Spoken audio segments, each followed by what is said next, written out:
Hey, this is Mark from Mobile Diesel. This video is a little different from what I normally do, but I noticed a safety issue that's easily resolved, but it would be hard to notice if you're not somewhat mechanical or if you don't have assembly instructions. And unfortunately, my brand new, beautiful Acedeck Aries X1, the 2023 model, doesn't come with instructions, assembly instructions. It comes with some sort of guide about how to ride a skateboard. I mean, yeah, include this, of course. It's pretty. But if you're buying a skateboard that claims 37 miles an hour, I think it's going to only go about 30 to 35 max, depending on weight. But this is probably not going to be your first skateboard. I have used a Backfire G2 to commute to my disgusting, ugly service truck for 3 years now, and it's the highlight of my morning and evening when I go home. It's about 10 miles from my house, but I can't park my truck in my lovely green neighborhood. They won't like it, so I have been commuting on a skateboard, but I'm now splurging on a $1,750 skateboard that doesn't have assembly instructions. And when I went online, I did about 4 Google searches, and I finally found a link to a user manual which talks about safety and warranty and warning and all that litigious junk that they do now. And there was a bit of verbiage on syncing the remote to the skateboard, but even that didn't have assembly instructions. But I'm going to include that link in the description below anyways, because it's nice to know how to sync up your remote without watching 20 YouTube videos. But still, $1,750, even though really this is all spare stuff, this is all you really need to assemble, but it still needs to have assembly instructions. I mean, IKEA furniture has assembly instructions, so Jesus, why not?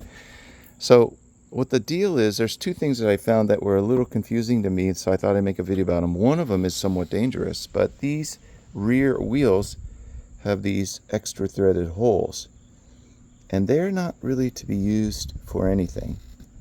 The coupler sits inside. I'm not going to push this one in because I need to show you something with it.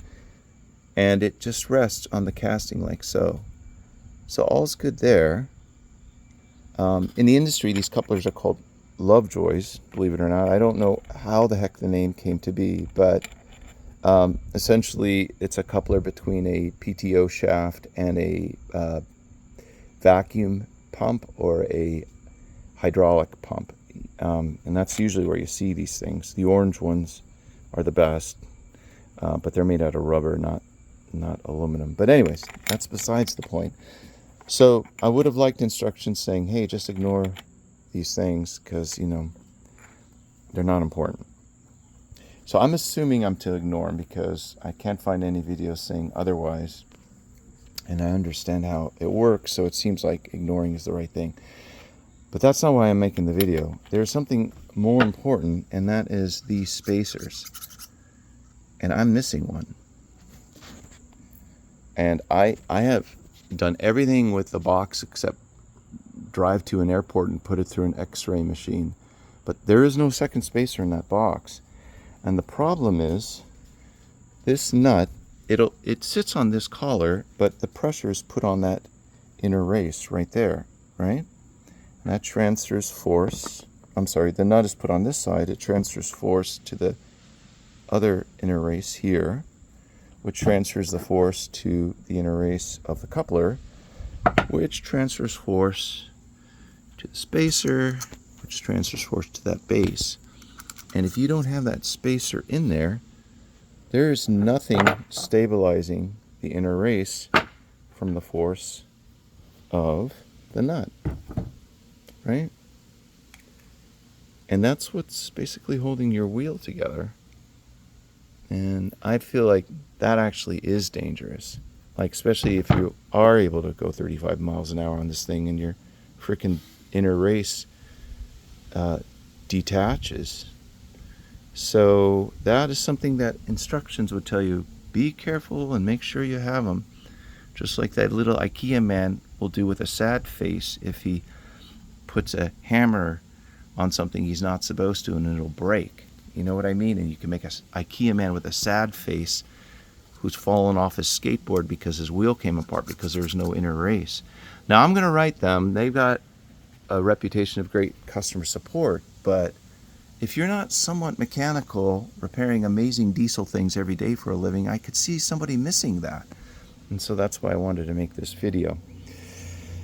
So unfortunately, I won't get to ride my most amazing, beautiful skateboard. I'm 6'2" and I have a wide stance. This thing is wide. I mean, long. It's also wide, but it's crazy long. So I think it's going to fit my frame well, and I'm very excited about riding it. It does have some flex, which was important. I didn't want a lot of flex, but nobody ever jumps up and down on the thing.